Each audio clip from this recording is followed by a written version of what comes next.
Guys, welcome to Sai Sharma jobs notifications. और आज हम बात करेंगे sex determination and dosage compensation in mammals.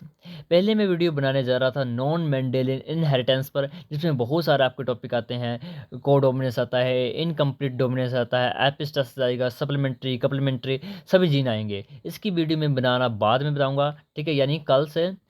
आज मैंने एक इंपॉर्टेंट क्वेश्चन देखा, सेक्स डिटर्मिनेशन। इससे लगभग 5 या 6 क्वेश्चन आते हैं, ओके। और क्वेश्चन कैसे आएंगे? यदि आपको इसका नॉलेज होगा, बेसिक से आपको पता होगा, तभी आप इस क्वेश्चन को सॉल्व कर पाओगे, क्योंकि काफ़ी कॉम्प्लिकेशंस है। आपको ध्यान से एक एक बात आपको ध्यान से सुननी है। और डोजेज कंपनसेशन ये आपको ऐसे नहीं कि एमएससी एंट्रेंस में आपको हेल्प करेगा। यदि आप आगे एमएससी की मतलब क्लासेस लगाओगे, तभी आपके लिए बेनिफिट रहने वाला है। आगे यदि यदि आप कहीं टीचर लगोगे, यदि आपको पढ़ाना पड़ेगा, तब भी आपको डोजेज कंपनसेशन जानना बहुत ज़्यादा ज़रूरी है। और चाहे आप डेली लाइफ में आप जी रहे हो, तो डोजेज कंपनसेशन के बारे में आपको पता होना चाहिए कि क्या चीज़ है और ये होता क्या है, ठीक है। इसके बारे में डिटेल में आपको इस वीडियो में बताऊंगा। तो स्टार्ट करते हैं। सबसे पहले हम सेक्स डिटर्मिनेशन, उसके बाद मैं बताऊंगा आपको डोजेज कंपनसेशन के बारे में। तो स्टार्ट करते हैं सेक्स डिटर्मिनेशन में। तो हम ह्यूमंस की बात करें, इस वीडियो में ओनली ऑन बात करूंगा ह्यूमंस की, ठीक है। नेक्स्ट वीडियो में बात करूंगा ड्रोसोफिला की। ड्रोसोफिला की बहुत ज़्यादा जरूरी है उसका देखना आपको, क्योंकि उसमें एक्स एक्स एक्स बाय होता है, बट डिटरमाइन करता है ऑटोसोमल जीन्स, ओके। तो बहुत जरूरी है वो आपको देखना। उसको मैं नेक्स्ट वीडियो में यानी कल अपलोड करूंगा। उसके बाद नॉन मेंडल इनहेरिटेंस पर भी वीडियो आएंगे आपकी। तो आप करना है कि आपको चैनल को सब्सक्राइब कर लेना है और आपको टेलीग्राम चैनल को ज्वाइन कर लेना है। स्टार्ट करते हैं सबसे पहले sex determination in humans. The discovery that humans females are X X and that human males are XY suggests that the sex might be determined by the number of the X chromosomes or by the presence or absence of the Y chromosome. ये तो आप सभी को पता ही है, okay. As we know, the humans and other placental mammals, maleness is due to the dominant effect of the Y chromosome. The evidence for this fact comes from the study of the individuals with an abnormal number of sex chromosomes. यहाँ पे बताया जा रहा है कि humans का हम sex determination तभी कर पाते हैं जब हमारे पास कौन सा जीन है, वाई जीन है। आगे देखते हैं। Human male, they developed functional testes. The testes are induced by the activity of testing determining factor TDF. आपसे पूछा जा सकता है कि कौन सा फैक्टर है जो टेस्टिस की डेवलपमेंट में हेल्प करता है, तो वो है testis determining factor. Testis determining factor encoded by the sex determining reason SRY। SRY sex determining reason बहुत ज़्यादा इंपॉर्टेंट है। इससे क्वेश्चन पूछ जाता है कि बाय क्रोमोजोम में ये प्रेजेंट होता है, तो कहाँ पर प्रेजेंट होता है? ह्यूमन बींग्स में बाय क्रोमोजोम के आपकी जो शॉर्ट आर्म है, ठीक है, शॉर्ट आर्म में ये प्रेजेंट होता है। शॉर्ट आर्म कौन सी होती है? Q arm, okay, Q arm पर ये प्रेजेंट होता है। Considerable evidence suggests that SRY gene is the only gene on the Y chromosomes that is the both necessary to initiate testis development. तो जो testis हमारे शरीर में बन रही है, वो due to the presence of SRY gene. यदि आपसे कहीं पर पूछ ली जाए कि हमारे शरीर में मेलनेस को इंड्यूस करने वाला जीन कौन है, तो आप बोलोगे बाई क्रोमोसोम। बट यदि आप बायोलॉजी के स्टूडेंट हो तो आपको बोलना पड़ेगा SRY जीन। SRY जीन इस नाम वाई क्रोमोसोम का ही है, बट ये पर्टिकुलर प्रेजेंट होता है शॉर्ट आर्म ऑफ क्रोमोसोम, यही डिटरमाइन करता है टेस्टिस की डेवलपमेंट के लिए।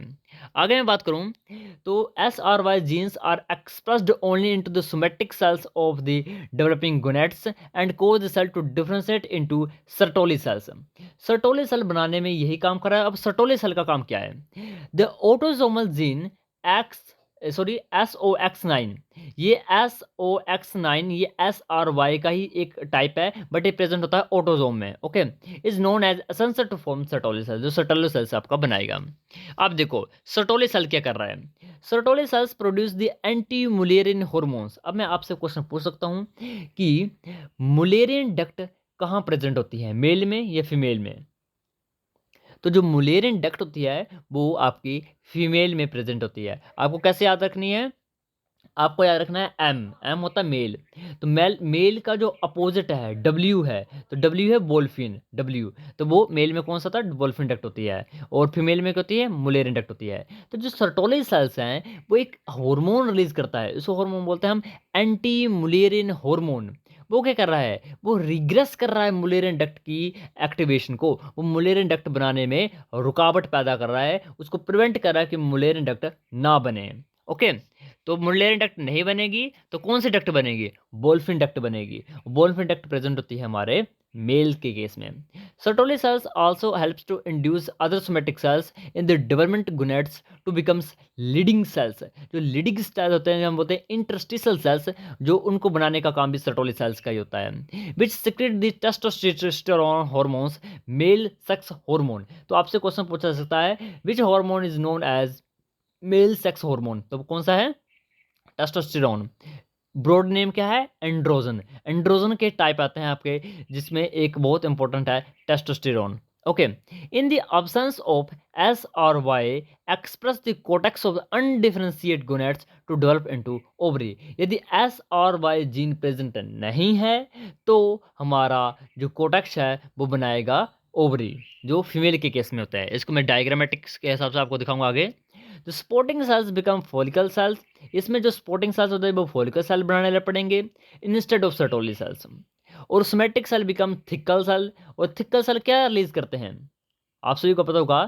आपसे क्वेश्चन आ सकता है कि thecal cell of the female ovary secrete which hormone, बहुत ज़्यादा इंपॉर्टेंट क्वेश्चन है ये रिलीज करता है oestrogen hormone, female sex hormone. और oestrogen hormone is responsible for developing the female secondary sexual characters.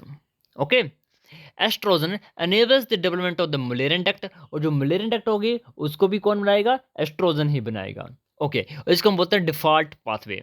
यहाँ पर देखो, यहाँ पर दो क्रोमोसोम आपको दिख रहे हैं, एक आपका आपका एक्स एक्स और एक आपका एक्स वाई।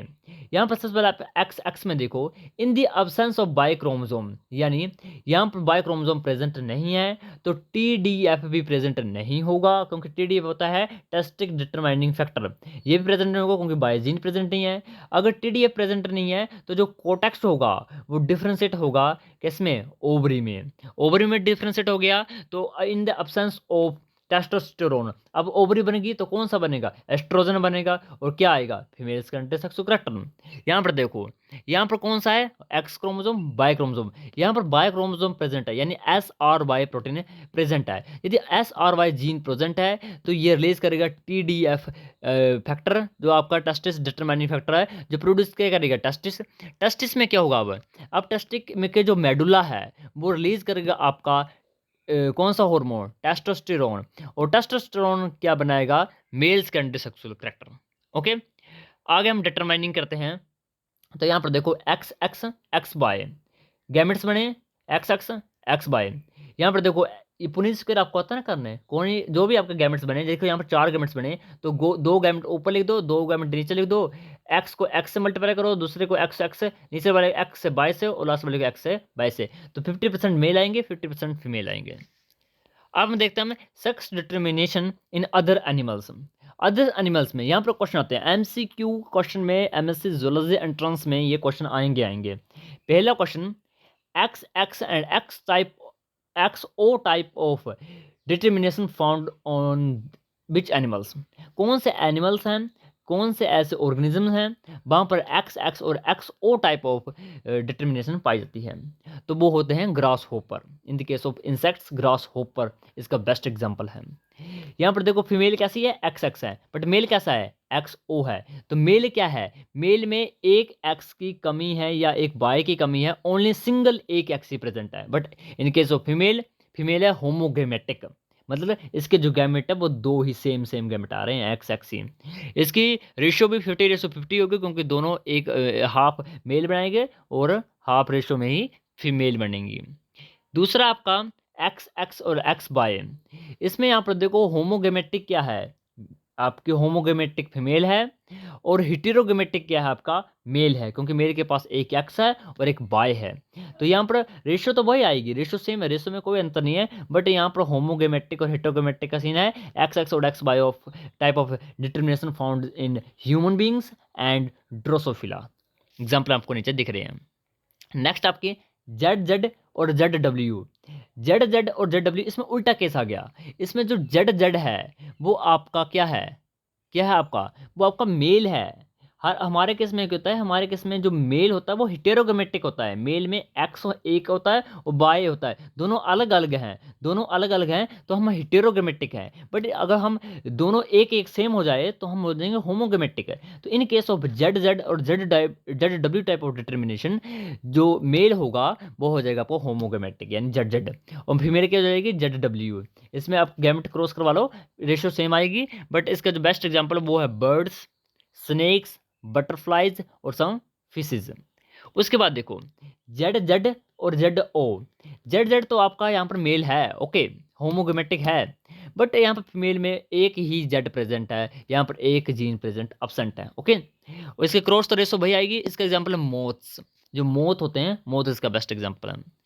यहाँ पर देखो ये इंपॉर्टेंट रहता है, यहाँ पर एक्सेप्शनल है, ये आ जाएगा आपके केमिस्ट्री एंट्रेंस में। हिप्लॉइड डिप्लॉइड सिस्टम, एग्जांपल है हनी बी। हनी बी में होता क्या है, sex is normally determined by the fertilization और non fertilization of eggs rather than presence और एब्सेंस ऑफ सेक्स क्रोमोसोम। इसमें सेक्स क्रोमोसोम का कोई मैटर नहीं डिटर्मिनेशन में, इधर डिटरमाइन करेगा कि एग फर्टिलाइज हुआ या एग फर्टिलाइज नहीं हुआ। एग्जाम्पल के तौर में देखिए, यहाँ पर मेरे पास क्या है, एक फीमेल है, एक मेल है। आप सभी को पता होगा जो फीमेल होती हैं, सॉरी, जो फीमेल होती हैं हनी बी के केस में वो डिप्लॉयड होती हैं। आपको याद रखना है हमेशा कि वो कैसे होती हैं, डिप्लॉयड होती हैं, क्योंकि वो आगे बच्चे पैदा कर सकती है, वो डिप्लॉयड होती है। बट मेल कैसे होते हैं, मेल होते हैं हेप्लॉयड, वो आगे बच्चे पैदा तो कर तो सकते हैं, बट आप सभी को पता होगा उसमें एक एक्सेप्शन है कि वो हेप्लॉयड होते हैं, वो 2n नहीं होते हैं, वो ओनली सिंगल n ही प्रेजेंट होता है। यहाँ पे देखो स्टार्टिंग फीमेल कैसे 2n है, 32 है। और यहाँ पर देखो टोटल कितने कितने क्रोमोसोम होते हैं, 32 क्रोमोसोम होते हैं। और फीमेल के किस में कितने, मेल के किस में कितने हो गए, 16, क्योंकि यहाँ पर हाफ है। अब देखो फीमेल ने की मियोसिस, मियोसिस से रिडक्शन डिवीजन के द्वारा इसने दो हिप्लॉइड आगे प्रोजेनी की निकाली, एन और एन कैसे आए, हिप्लॉइड हेप्लॉइड, यानी दोनों के पास कितने कितने क्रोमोसोम है, 16। और मेल को मियोसिस में जाने की जरूरत ही क्यों है, क्योंकि मेल पहले से ही हेप्लॉइड है, तो ये माइटोटिकली डिवीजन करेगा यानी माइटोसिस करेगा, माइटोसिस करेगा तो ये 16 बना देगा। अब यहाँ पर देखो ये समझने वाली बात है, फीमेल का जो हेप्लॉइड है N16, यदि वो मेल के साथ यानी मेल का स्पर्म और फीमेल का एग यदि फर्टिलाइज कर रहा है आपस में, तो वो बना देगा डिप्लॉयड फीमेल, क्योंकि डिप्लॉयड हमेशा कौन होता है, जो फीमेल होती है। तो फीमेल के कितने थे, 16 थे, मेल से कितने आए, 16 आए, टोटल कितने हो गए 32, और कंडीशन कैसे हुई 2 and diploid. But in case of sperms don't meet with egg, sperm ने मीट के साथ एग के साथ मीट नहीं किया, ठीक है, तो कैसे आई, विदाउट फर्टिलाइजेशन, कोई फर्टिलाइजेशन नहीं हुई, और जो प्रोजेनी आएगी वो ड्रोन निकलेंगे यानी मेल्स निकलेंगे, जो मेल होंगे वो हिप्लॉइड होंगे। लेफ्ट साइड में आप देख सकते हो, राइट साइड में देखिए, यदि डिप्लॉयड फीमेल आई तो वो कैसे होंगी, वो दो टाइप के होंगी, वो वर्कर भी हो सकती है या क्वीन हो सकती है। वर्कर भी होती है इनफर्टाइल, और जो क्वीन होती है वो फर्टाइल होती है, क्वीन ही बच्चों को पैदा करती है, वर्कर बच्चों को पैदा नहीं करती है। इसका रीज़न बहुत अच्छा रीज़न है, आपका सुना होगा जेली फिश, सॉरी जेली नहीं, रॉयल जली, रॉयल जली, यदि क्वीन रॉयल जली को खा रही है तो वो तो बच्चे पैदा करेगी, न्यूट्रिशन डिपेंड करता है। यदि बर्गर को क्या खाने को मिलता है, पोलन्स नेक्टर, पोलन्स और नेक्टर, यही दो चीज़ें खाने को मिलती हैं। बट यदि अगर हम उन बर्गर बीज को रॉयल जली खिला दें तो वो कैसे बन जाएंगी, क्वीन बन जाएंगी। बट क्वीन क्वीन एक ही होती है एक छत्ते में, तो हमको दूसरी क्वीन की नीड नहीं है। बट अगर बाई चांस मर जाए या कुछ हो जाए उस फीमेल को, क्वीन को, तब हम उसको रोल जल खिलवा के, हम नहीं खिलाते हैं, ऑटोमेटिक नेचर के द्वारा होता है, तो वो उसको रोल जल खिलवाते हैं बर्गर को, बर्गर क्या बन जाती है, क्वीन बन जाती है। ओके, पढ़ा होगा आपने एपीकल्चर। नेक्स्ट देखो, male progeny normally develops from unfertilise haploid and females are produce from fertilise egg. ऐसा क्वेश्चन आ सकता है कि which of these are produce from unfertilise egg, तो कौन प्रेजेंट होता है, मेल, ओके, ड्रोन बोलते हैं उसको। नेक्स्ट आपका थोड़ा सा इन्वायरमेंट भी इन्फ्लुएंस करता है आपके डिटर्मिनेशन में। तो in case of reptiles, crocodiles और लिजर्ड्स, इसमें लो टेम्परेचर पर आपका फीमेल पैदा होगा, हाई टेम्परेचर पर आपका मेल पैदा होगा। ये इनक्यूबेशन पीरियड की बात करें। टर्टल में लो टेम्परेचर में आपका मेल पैदा हो रहा है और फीमेल आपकी हाई टेम्परेचर में पैदा हो रही है। आगे आगे आपका डोजेज कंपनसेशन बहुत ज़्यादा यूज़फुल है, बहुत ज़्यादा यूज़फुल आपके डेली लाइफ में भी। आपको हर एक कोई आपसे पूछ सकता है कि एक्स क्रोमोजोम इनएक्टिवेशन कैसे हो रही है। आप सभी को पता होगा फीमेल में एक एक्स क्रोमोसोम इनएक्टिवेट होता है। दो क्रोमोसोम होते हैं हमारे पास फीमेल के केस में, एक्स एक्स, एक एक्स हो जाता है इनएक्टिवेट और एक ही काम करता है। तो ये क्या चीज़ है, एक कैसे इनएक्टिव, जरूरत क्या पड़े इनएक्टिवेशन की, उसके बारे में पढ़ेंगे। Animal development is usually sensitive to the imbalance in the number of genes. Normally, each gene is present in two copies. Departure from these conditions, either up or downs, and cause the abnormal phenotypes and sometimes even death. यहाँ पर कहा जा रहा है कि यदि mail के पास x है और दूसरा वाई है, बट फीमेल के केस में दोनों एक्स एक्स हैं, तो यहाँ पर तो जो डोजेज कंपनसेशन है, मुल्लर ने इसको इजाद किया था। तो मुल्लर ने कहा था कि हमेशा जो क्रोमोजोम का नंबर है वो सेम होना चाहिए। डोजेज का अर्थ यह है कि डोज यानी सेम, दोनों की बेटेस बराबर दो। यदि यहाँ पर एक एक्स है तो दूसरी तरफ भी एक एक्स ही होना चाहिए।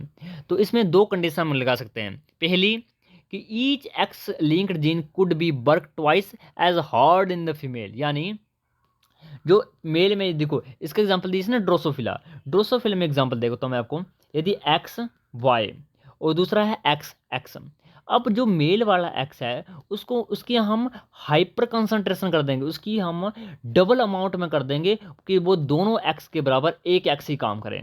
समझ गए आप? यदि एक्स वाई है और दूसरी तरफ एक्स एक्स है तो हम एक एक्स को इतना बढ़ा देंगे कि वो दोनों एक्स के इक्वल ही हो जाएगा, इतने फोल्ड हम उसको डबल कर देंगे। ऐसा हम कर सकते हैं जो ड्रोसोफिला के केस में होता है। और मैमल्स के केस में क्या होता है, हमारे केस में क्या होता है, एक्स जो डबल नहीं होता है, जो मेल वाला एक्स है वो दो फीमेल के एक्स के इक्वल नहीं होगा, बट जो फीमेल का जो एक एक्स है वो इनएक्टिवेट ही हो जाएगा। तब देखो अब मेल के पास क्या बचा, एक एक्स तो है ही है, फीमेल के पास क्या है, दो एक्स थे, एक इनएक्टिवेट हो गया, बचा कौन, एक, तो दोनों क्या बन गए, एक एक हो गए, तो हो गए इक्वल। इक्वल का नाम को बस मेन बात है, और तीसरा लिमिटेड वाला उसको छोड़ देता हूँ, यूजफुल नहीं है। अब यहाँ पर देखो, unlike the gene poor Y chromosomes, the X chromosome contain over the 1000 genes that are essential for the proper development and cell viability। इसके बारे में हम डिटेल में नहीं जाएंगे। इसके बाद सीधा हम बात करते हैं आपका कि जो आप सभी को पता होगा, यहाँ पर देखो इस लाइन को, in the particular form that use to organisms such as flies and bombs, female mammals and transcription silence और द वन एक्स क्रोमोसोम। एक एक्स क्रोमोसोम को हम क्या कर देंगे, साइलेंट कर देंगे, उसको ट्रांसक्रिप्शनली इनएक्टिवेट कर देंगे। The inactivated X chromosomes then condensed into the compact structure called as Barr body and it is stable maintained into the silent state. यहाँ पर हुआ क्या, मैंने कहा कि एक्स के पास, फीमेल के पास दो एक्स एक्स थे, एक एक्स को हमने क्या कर दिया, इनएक्टिवेट कर दिया। तो जब हमने उसको इनएक्टिवेट कर दिया, वो हाईली कंडेंस होकर इनएक्टिवेट होती है, बहुत ज़्यादा कंडेंसेशन करती है और एक डार्कनिंग स्टैंड स्ट्रक्चर बना देती है, जिसे हम बोलते हैं बार बॉडी। और ये बार बॉडी आपको बहुत ज़्यादा ज़रूरी है, आपको हर एक प्रैक्टिकल में बार बॉडी आपको दिखानी पड़ेगी कि बार बॉडी कहाँ पर है। ओके, अभी मैं आपसे क्वेश्चन पूछ सकता हूँ, how Turner syndrome differ from x in activation. हम कह रहे हैं, मैं आपसे बात कर रहा हूँ कि फीमेल में दो एक्स हैं, एक एक्स इनएक्टिवेट हो जाता है, ओनली एक एक्स ही वर्किंग होता है। तो टर्नर सिंड्रोम क्या होता है, टर्नर सिंड्रोम होता है कि एक एक्स ही वर्किंग है, दूसरा एक्स एब्सेंट है। तो ये तो डिजीज ही होगी, ये तो दोनों, उसमें भी एक एक्स है, इसमें भी नॉर्मल फीमेल में भी एक एक्स है, तो उसको हम बीमारी क्यों नहीं कह रहे, ये बीमारी क्यों नहीं है? ठीक है, समझे क्वेश्चन मेरा क्या है? क्वेश्चन मेरा ये है कि फीमेल में दो एक्स हैं, मैं बोल रहा हूँ कि एक एक्स जो है वो इनएक्टिवेट हो जाता है, ओनली एक एक्स ही एक्टिव रहता है। तो टर्नर का सिंड्रोम में भी तो यही कंडीशन है, टर्नर सिंड्रोम में भी ओनली एक एक्स ही एक्टिव है, दूसरा एक्स आपके पास है ही नहीं, एब्सेंट है। हुआ क्या? अब इसके बारे में आप, इसका आंसर है कि in the normal female each X chromosome inactivated is depends on the independent cell, whether they are parental और maternal, not all same type of X is inactivated. आप देखो यहाँ पर हमारे पास दो एक्स आए हैं, एक आया हमारे फादर से, एक आया है मदर से। नॉर्मल में देखो, नॉर्मल में ओके, तो हर एक सेल, ऐसा नहीं कि सभी सेल में एक टाइप का एक्स ही इनएक्टिवेट होगा, यानी मैटरनल का तो सभी के मैटरनल का ही एक्स, पूरे सेल का मैटरनल एक्स ही गायब हो जाएगा, ऐसा नहीं होगा। हर एक सेल खुद डिसाइड करता है कि कौन सा एक्स को हमने इनएक्टिवेट करना है। हम मैटरनल वाले को भी इनएक्टिवेट कर सकते हैं, कई सेल में एक्स मैटरनल का इनएक्टिवेट होगा, कईयों में आपका पैटर्नल वाला इनएक्टिवेट होगा, कईयों में कोई और होगा, ठीक है। मतलब हर एक सेल का खुद डिसीजन है कि हमको कौन सा हमको एक्स इनएक्टिवेट करना है। But in case of the Turner syndrome, single type या same type of X is deleted from all the cells. सभी सेल में सिंगल एक्स, जैसे पैटर्नल से कोई एक्स आया है तो सभी सेल्स में पैटर्नल वाला एब्सेंट होगा, या जो कोई मैटरनल से आया है तो मैटरनल के सभी सेल्स में जो मैटरनल वाला एब्सेंट होगा। तो ये तो बीमारी होगी ना फिर। उसमें तो वो खुद डिसाइड कर रहा है, जो जो रिसेसिव वाला उसको निकाल देते हैं, वो तो खुद डिसाइड कर रहा है उधर। बट इधर तो एक है तो एक्स सभी सेल में गायब हो गया, वो उसको हम बोलते हैं टर्नर सिंड्रोम। आगे देखो, how to find out the number of Barr body. ये क्वेश्चन आ सकता है आपका एमएससी एंट्रेंस में कि कोई भी आपके पास डिजीज दी जाएगी, आपको पता करना है कि इसमें कितनी बार बॉडी है। तो इसका एक फार्मूला है x-1। आपको कई बच्चों को पता होगा इसके बारे में। नंबर ऑफ बार बॉडी को करेक्ट करने का फार्मूला है number of x chromosome -1। Clean-Fenton syndrome का एक एग्जाम्पल लेता हूँ मैं। क्लिन-फेंटन सिंड्रोम क्या होता है आपका, एक्स एक्स बाय, इसको भी क्लिन-फेंटन सिंड्रोम कहते हैं। एक्स एक्स एक्स बाय, इसको भी हम क्लिन-फेंटन सिंड्रोम कहते हैं। और ट्रिपल एक्स फिर बाय, इसको हम क्लिन-फेंटन सिंड्रोम कहते हैं। ओनली ये नहीं कि एक्स एक्स बाय ये क्लिन-फेंटन होता है। क्लिन-फेंटन होता है कि कितने भी एक्स हो जाए, बाय एक ही होगा। अब यहाँ पर देखो, यदि मेरे पास 4 एक्स हैं, एक्स एक्स एक्स एक्स और बाय है, तो इसमें कितनी बार बॉडी होंगी? ओबियसली 3 बार बॉडी होंगी, क्योंकि इसमें 1 2 3 4, और 4 में से हमको फार्मूला दिया गया है 4 - 1, ठीक है। तो कितना जाएगा 3। ओके, ऐसे ही हमारे पास ये है एक्स एक्स एक्स, तो फार्मूला क्या है, नंबर ऑफ एक्स क्रोमोसोम -1। तो 3 में से एक गया 2, ऐसे 2 में से 1 गया 1 बार बॉडी। नॉर्मल में भी एक ही बार बॉडी एब्सेंट होती है। ओके, तो बार बॉडी होती कहाँ पर है? तो बार बॉडी में आपको यहाँ पर लिखा नहीं, नोट्स में नहीं, आपको ऐसे रिमाइंड करना है। बार बॉडी हमारे जो चीक्स के सेल होते हैं, चीक्स सेल में प्रेजेंट होती है, हेयर में प्रेजेंट होती है, हेयर सेल्स में, बाकी बक्कल कैविटी में भी होती है। बाकी यहाँ पर आपको अबंडेंट मिल जाएगी, बाकी हर एक सेल में बार बॉडी अधिकतर प्रेजेंट ही होती है। ओके, होती कहाँ पर है? तो न्यूक्लियस के इनर मेम्ब्रेन की तरफ ये डार्क स्टेंट प्रेजेंट होती है। कहाँ पर प्रेजेंट होती है? न्यूक्लियस होगा हमारा, न्यूक्लियस के अंदर की तरफ, अंदर की तरफ जिसकी न्यूक्लियर मेम्ब्रेन है उसके साथ अटैच्ड होगी। ओके, आगे मैकेनिज्म है कि हम कैसे इनएक्टिवेट कर रहे हैं इसको, कैसे ये इनएक्टिवेट हो रही है फीमेल में। आपसे पूछा जा सके कि मान लीजिए ये आप फीमेल हो, आप बच्चे देख रहे हो वीडियो, आप फीमेल हो, ठीक है, आप लड़की हो, आप में बार बॉडी प्रेजेंट है, तो कैसे है एक एक्स एक्स से वो इनएक्टिवेट कैसे हुआ, पूछा जा सकता ना है। तो आपको पता होना चाहिए कैसे इनएक्टिवेट हुआ है। पहले हम स्टार्ट करते हैं, ये मान लीजिए सपोज कीजिए ये एक्स क्रोमोजोम है, मान लीजिए आपका क्रोमोजोम है जिसने इनएक्टिवेट होना है, वो क्रोमोजोम है। इसके पास एक शॉर्ट आर्म है, एक लॉन्ग आर्म है। शॉर्ट आर्म को हम बोलते हैं पी, लॉन्ग आर्म को हम बोलते हैं क्यू। अब यहाँ पर देखो, जो हमारे पास है एक्स आई सी, एक्स इनएक्टिवेशन सेंटर, ये एक्स आई सी क्या है, इधर से आपकी जो रीजन है, ये ऐसा रीजन है जहां से आपकी इनएक्टिवेशन स्टार्ट हो गई। जैसे रेप्लिकेशन स्टार्ट होती है ओ आर आई रीजन से, ओरी बोलते हैं हम उसको, तो यहाँ पर एक्स आई सी है, यहाँ से आपकी जो इनएक्टिवेशन है वो स्टार्ट होगी। ओके, ऊपर की तरफ होगी, नीचे की तरफ भी होगी। और जो एक्स आई सी है इसमें 12 जीन प्रेजेंट होते हैं। 12 जीन में से 7 जीन तो प्रोटीन को कोड कर रहे हैं, तो हमें उससे कोई मतलब नहीं है। 5 ऐसे जीन हैं जो नॉन कोडिंग है, और उसमें से 2 ऐसे जीन हैं जो बहुत ज़्यादा एक इम्पोर्टेंट रोल प्ले करते हैं इसमें, जिसका नाम है एक्स आई एस टी और टी एस आई एक्स। इसके बारे में डिस्कस करते हैं। ये 2 जीन हैं, ये 2 जीन आपके इनएक्टिवेट कर रहे हैं। पहला जीन है एक्स आई एस टी, इसको हम बोलते हैं x inactive specific transcripts, was discovered due to its specific expression from the inactive female X chromosome. This RNA has 4 unique properties. सुनते जाइए, पहला पॉइंट है इसका कि XIST gene does not code a protein but rather produces 17 kilo base functional RNA molecules, hence it is non-coding RNA. पहला कहा जा रहा है कि ये ऐसा जीन है जो ट्रांसक्रिप्शन करके आरएनए तो बनाएगा, बट ये प्रोटीन नहीं बनाता है, यानी नॉन कोडिंग आरएनए है। ये आरएनए कोड करके प्रोटीन क्रिएट नहीं करेगा, ये ओनली न्यूक्लियस के अंदर ही देगा, ये बाहर भी नहीं जाएगा, क्योंकि बाहर जाने की जरूरत नहीं, क्योंकि ये प्रोटीन तो बनाएगा नहीं। तो पहला बात। दूसरी बात, XIST RNA is only expressed in the cells containing at least 2X chromosomes and not normally expressed in male। यहाँ पर कहा जा रहा है कि XIST जीन है वो उन्हीं सेल में प्रेजेंट होगा जिनके पास 2X क्रोमोसोम हैं। और 2X क्रोमोसोम आप सभी को पता होगा फीमेल के केस में होते हैं, हर एक फीमेल में 2X क्रोमोसोम प्रेजेंट है। तो यदि 2X क्रोमोसोम प्रेजेंट है तो ये एक्टिवेट हो जाएगा। यदि ये एक्टिवेट हो गया तो इसने क्या करना है, इसने एक X को इनएक्टिवेट कर देगा। ये जब ये एक्टिवेट हो जाएगा तो यहाँ पर देखो बोला higher XIST expression can be seen in the cells with more X chromosomes. XIST RNA remains exclusively in the nucleus and is able to coat the chromosome from which it was produced।